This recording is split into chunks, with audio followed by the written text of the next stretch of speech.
Hi, welcome back to your portrait, your large scale portrait kit. I have some new materials for you today.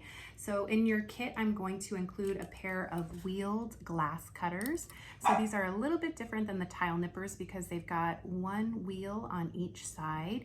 And these are ideal for cutting pieces of smalty or vitreous glass. And these are going to give you more of a precise cut. What I realized when I was nipping away at all of those pieces of vitreous glass for the small portrait that we did last time was that I had a really hard time controlling the cut. So I want to show you how great these work. So I'm actually just going to draw a line on a piece of smalty for where I want to cut the piece. And the difference between the wheeled cutters and the tile nippers is instead of just putting 1/4 of an inch in, you're actually going to put the two blades right on the mark where you want it cut, and you're gonna just hold on to the edge that's on the outside like so, and it's gonna give you a really clean cut that goes straight across. And I realized that this was so important because you're gonna need to be lining up some of the colors and the sections of your portraits. So let me just show you one more time. So I'm going to do a line. This time I'll do a diagonal going across. Okay. And it's nice to put the line in so you can see where you want to cut.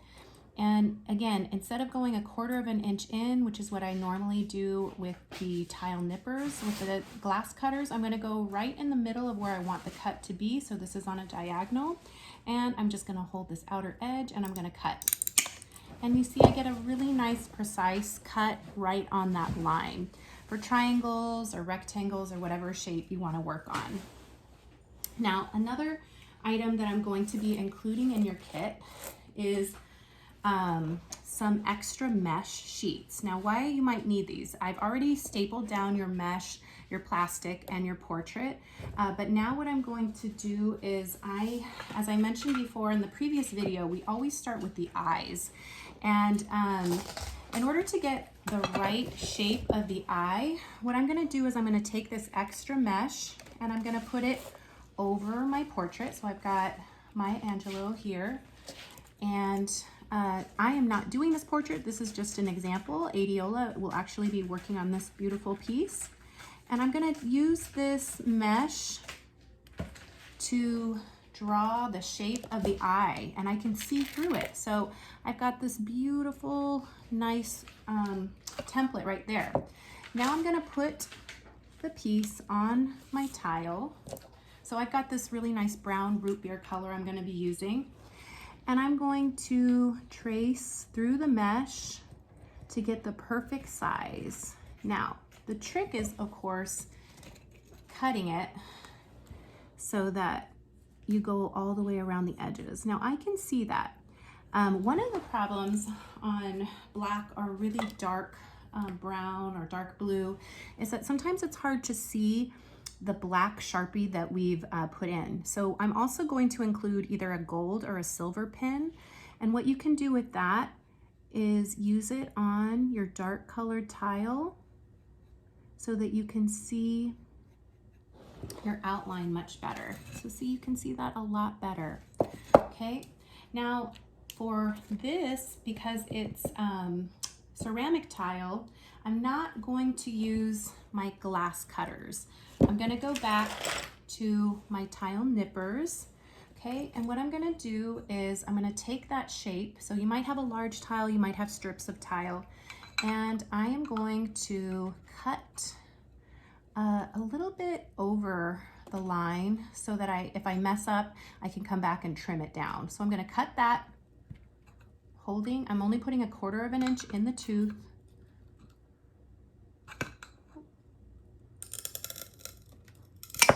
Okay, and see I've got that.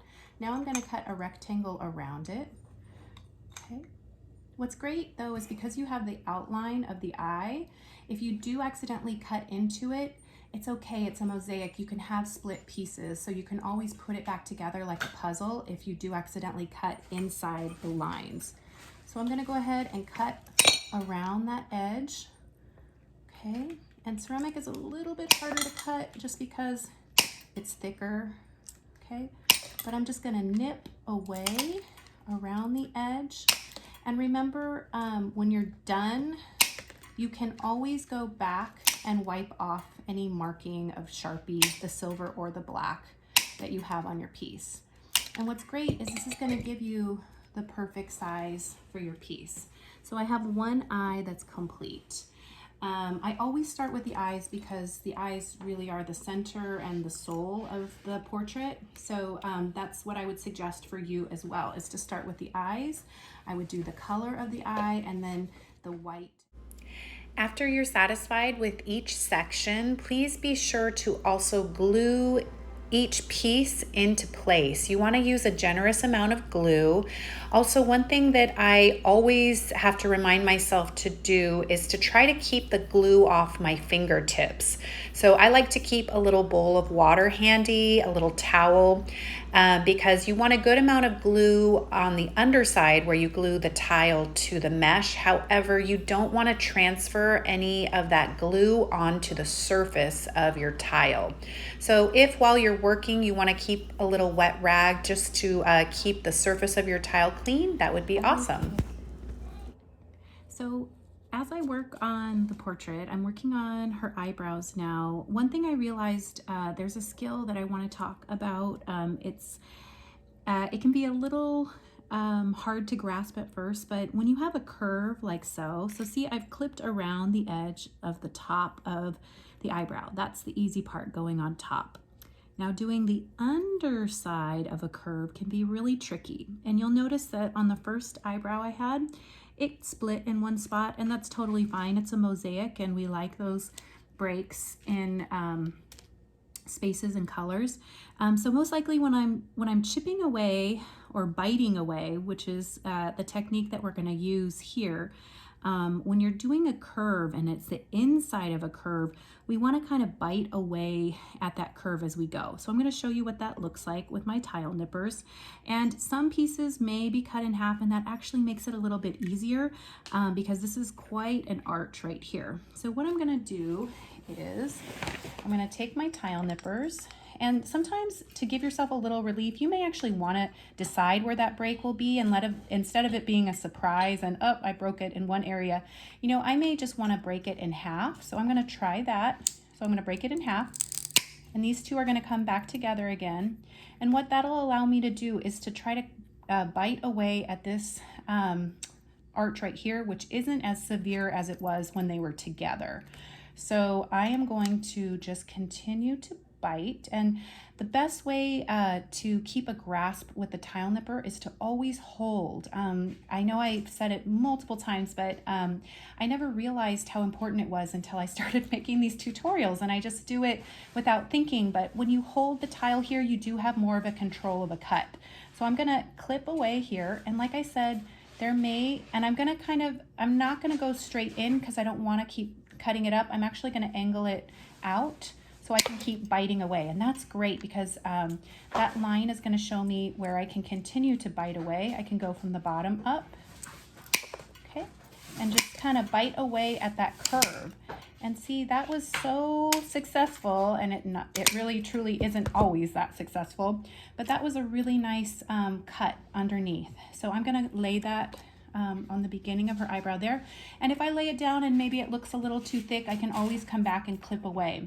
So I'm going to do the same thing here, but I'm not going to angle it in towards the piece. I'm actually going to angle it out so it just takes this chunk that I don't want out. So, oop, I lost a little bit of that point on the end. I may not need it because sometimes when we have a cut, it actually extends the piece a little bit longer. So I'm just going to clip the inside here, and I'm going to look and see what it looks like once I clip away. And like I said, this tile is pretty hard fired, so it's not always easy. You really have to kind of grasp it pretty hard to get it to go to the shape you want it in. So let me show you what I've done here. Okay, and I've got her eyebrow here, I've got it here. I did lose a little bit of the corner here, and I'm actually fine with it. I don't really think I want to add it. I can see what it looks like with the addition. Sometimes while we're working, we totally change things up, as you all know. And actually, I do kind of like it. It does kind of make a nice point there, so I'm going to keep it. I also don't glue everything down until I'm sure that I really love it. And of course, I'm not going to glue these pieces down because I'm using Adiola's piece as an example, so I'm actually going to send it off to her. And but when I feel really comfortable with the settings of the eyes, eyebrows, nose, and lips, I'm going to go ahead and glue those down. That way they have a chance to set while I'm working on the different sections of color. So I've completed the eyebrows, eyes, the nostrils, and I'm going to work on the lips next. So I'm going to use that same mesh method where I draw the lips on the mesh and I'm going to clip away. So I'll do that in a time lapse.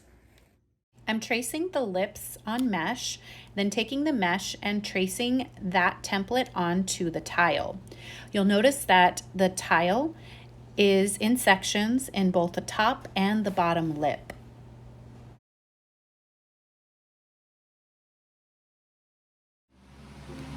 So now I'm ready to get started with sections of color on the face. So I'm going to start with a color called terracotta. And I'm going to go through all of those sections that are in terracotta. And I'm going to complete all of those sections. So I will show you that in time lapse. This is an example of a color map, which will tell you where each color should go on your portrait. Please feel free to make any changes you'd like to your portrait to make it your own. This map serves as a reference, however, I do look forward to seeing what you create. So I'm using the color map to identify the color I'd like to begin with. I always start from the top and I move down. I like to move down in lines that shape the curve of the face while marking and cutting the tile to fit within each section. Smalty is such a beautiful glass medium because each side has a different color, so please be sure to see which side looks the best in each section.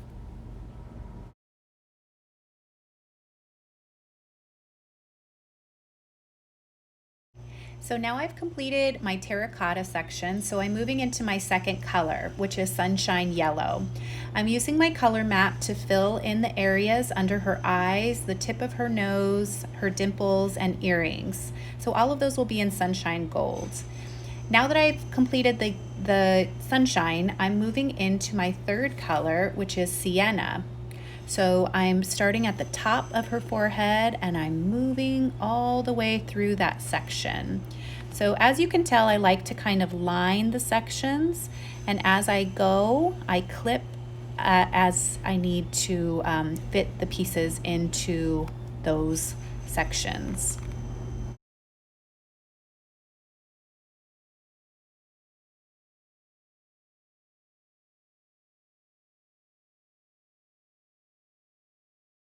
Here's another section of color called Adobe.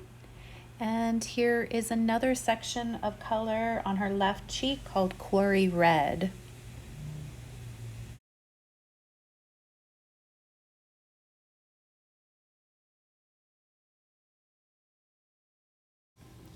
In addition to Smalty, your kits will also include custom pieces I've cut on the tile saw, which may include parts of the clothing for your portrait, hats, hair, or even sections of the body of the portrait.